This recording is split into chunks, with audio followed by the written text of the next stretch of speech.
Praise the Lord. आप सबको जय मसीह की।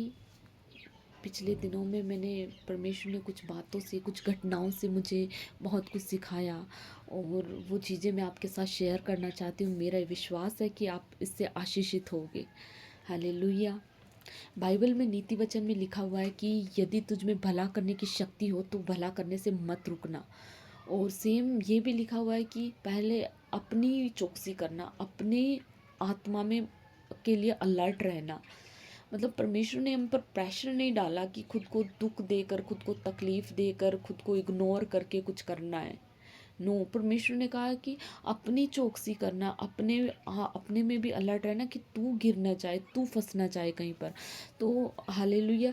तो परमेश्वर ने पिछले दिनों में मेरे साथ ये हुआ कि समटाइम्स हम वो चीज़ें करने की कोशिश करते हैं जो हमारे अंदर है ही नहीं, या लोगों का दिल रखने के लिए कि उन्हें बुरा न लग जाए या वो नाराज़ ना हो जाए कि नहीं मुझे करना है। मैं एक जिम्मेदारी समझ कर हम करने की कोशिश करते हैं। हालेलुया।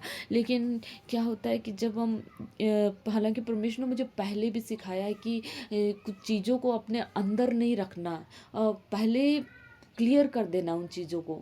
मैं क्या सोचती थी कि ये ना, मैं परमेश्वर में हूँ तो मुझे चीज़ों को बर्दाश्त करना, मुझे चुप रहना है, मुझे कि मतलब घर का माहौल ख़राब ना हो, पीस ख़राब ना हो दूसरों की। और उस चक्कर में मैं चीज़ों को बर्दाश्त करती हूँ, है ना। पर उन चीज़ों को बर्दाश्त करती रही और अपने अंदर उन चीज़ों को लेकर बैठती रही। उसका रिज़ल्ट ये मिला कि मैं खुद कड़वाहट से, खुद नेगेटिविटी से भरती रही। तो ये चीज़ परमेश्वर ने मुझे सिखाया कि हमें सामने वाले को बोलना है कि नहीं, मुझसे ये चीज़ें बर्दाश्त नहीं हो रही, मैं ये नहीं कर पा रही, मुझसे ये नहीं हो पा रही। मतलब हमें क्लियर करनी है ये चीज़ें, हमें उनको अपने अंदर रख कर नहीं बैठना है जो चीज़ हम नहीं कर पा रहे हैं। हालेलुया। तो ये होता है जब हम खुद के बल से, खुद के ताकत से इन चीज़ों को अपने अंदर दबाने की कोशिश करते हैं, करने की कोशिश करते हैं। तो ये चीज़ हमारे हमारे साथ नहीं होनी चाहिए, हमें इन चीज़ों को इग्नोर करना चाहिए। हालेलुया। और जब फिर वो अंदर ही अंदर, यदि हम उनको नहीं बोलेंगे, यदि हम नहीं करेंगे तो वो हमारे अंदर अंदर इकट्ठी होती रहेगी और फिर वो एकदम आगे जाकर हमारे लिए वो बहुत नुकसानदेह होती है। एक एक हमारे स्पिरिचुअल लाइफ के लिए भी और हमारे हर चीज़ को मतलब डिस्ट्रॉय कर देती है। एक ये चीज़ें मेरे साथ हुई है, इसलिए मैं आपसे शेयर कर रही हूँ। हालेलुया। मैंने अपने ऊपर कुछ ऐसी जिम्मेदारियों का बोझ ले लिया, ऐसी जिम्मेदारियाँ ले ली जो मैंने पहले कभी नहीं की और मैं उन्हें करने की कोशिश कर रही थी। अब मैं वो नहीं कर पा रही थी, नहीं कर पा रही थी। मैंने कोशिश करी लेकिन मैं नहीं कर पा रही थी और अपने अंदर अंदर में फ्रस्ट्रेट हो रही थी, अंदर ही अंदर। मतलब मैं एक बोझ को महसूस कर रही थी। और फिर बाद में मुझे जा और फिर जब मैं नहीं कर पाई तो ये सच में मेरे लिए बहुत नुकसान नुकसान का कारण बनी। हालेलुया।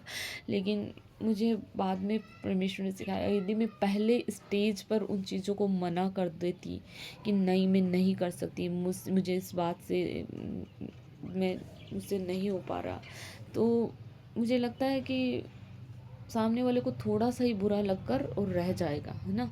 पर इतना बड़ा मतलब जो आगे जाकर जो बहुत बड़ा एक तूफान आने वाला होता है उससे आप बच जाते हो।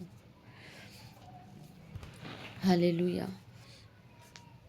हम खुद के बल से, ताकत से जो हमारे अंदर है ही नहीं करते हैं, फिर कहीं ना कहीं हम अंदर ही अंदर घुटते हैं, फ्रस्ट्रेट होते हैं, अपने साथ ही गलत करते हैं। प्रभु ने कहा पहले अपनी चौकसी कर, तो वो हम नहीं कर पाते। तो हमें अपने लिए भी सोचना है, ताकि क्योंकि हम जब अंदर से पीस में रहेंगे, अंदर से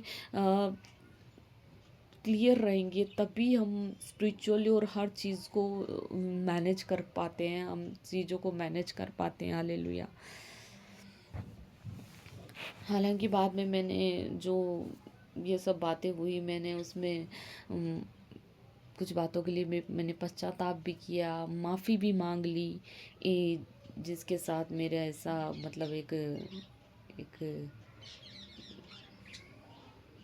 जो मुझे बातें नहीं बोलनी चाहिए बाद में मैंने वो बातें जाकर बोली, तो वो मुझे बहुत उससे मैंने बोलना नहीं चाहती थी, लेकिन मैं अंदर से वो सारा फ्रस्ट्रेशन एक साथ मुझसे निकला।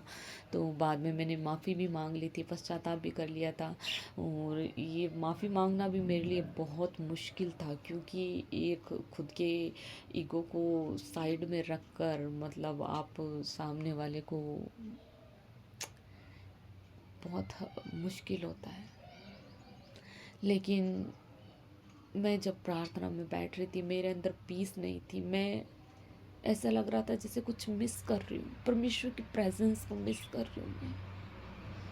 तो जब जब मैं बैठती थी तो तब वो चीज़ें याद आती थी मुझे, तो मुझे ऐसा लगता था कि नहीं यार, मुझे अपना अकाउंट क्लियर करना है। परमेश्वर कहते हैं कि तुम माफ़ करोगे तो मैं तुम्हें माफ़ करूँगा, तुम माफ़ करते गए हो इसलिए तुम माफ़ करो। अपने अंदर बैर नहीं रखना है, अपने अंदर कड़वाहट नहीं रखनी है। हम इसलिए माफ़ करते हैं ताकि हम शांति में जी सके। अब हम परमेश्वर की उस हुजूरी में, उस उपस्थिति में चल सके। हालेलुया। तो मुझे अपने अहम से, अपने इज्जत से ज़्यादा परमेश्वर की वो प्रेजेंस, परमेश्वर की वो शांति थी। इसलिए मैंने माफ़ी मांगी, और मैं उसके बाद से बहुत हल्का और बहुत अच्छा महसूस कर रही हूँ कि मैंने परमेश्वर की बातों को, वचनों को इग्नोर नहीं किया। हालेलुया। मैं परमेश्वर का धन्यवाद देती हूँ। हालेलुया। धन्यवाद, धन्यवाद। Thank you Jesus. परमेश्वर इन वचनों के द्वारा आपको आशीष दे। हालेलुया। धन्यवाद।